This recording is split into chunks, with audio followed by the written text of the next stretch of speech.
Salam dəyərli dostlar, Telegram kanalında paylaşdığımız sualın izahı ilə sizi tanış etmək istəyirəm. Nümunə ilə bağlı yanlış fikri müəyyən edin.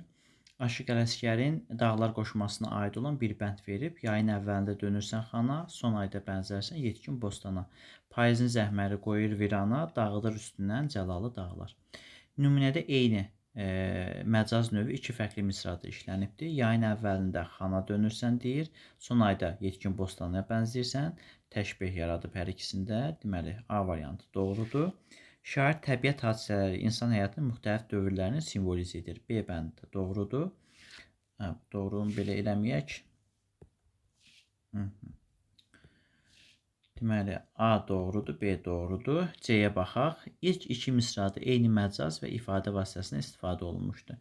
İlk iki misrada təşbeh var. Yayın əvvəlində dönürsən xana, inversiya var. Son ayda bənzərsən yetkin bostana, inversiya var. Deməli, ilk iki misrada eyni məcaz və ifadə vasitəsi istifadə olunubdur. C variantı da doğrudur. D-yə baxırıq. Payızın dəhşəti, soyuğu dağların əzəmətinə və gözəlliyinə təsir edir. Deyir, payızın zəhməri, yəni dəhşətli soyuğu hər şeyi virana qoyur. D variantı doğrudur. Bədii təsir vasitələrinin sayı ifadə vasitələrinin sayından daha çoxdur. Yayın əvvəlində dönürsən xana təşbeh. Deməli, ikinci təşbeh. Payızın zəhməri qoyur virana metafordan istifadə olunubdur.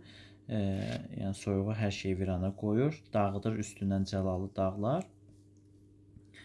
Deməli, burada metafordan istifadə olunubdur. Bədii ifadə vasitələrinə baxaq. İnversiya istifadə olunub. Yayın əvvəlində dönürsən xana.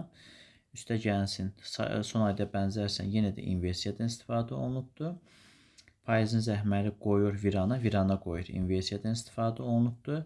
Dağıdır üstündən cəlalı dağlar. Üstündən cəlalı dağlar, yenə də inversiyadan istifadə olunubdur. Həmçinin burada yayın əvvəlində xana dönür, amma son ayda yetkin bostana bənzəyir.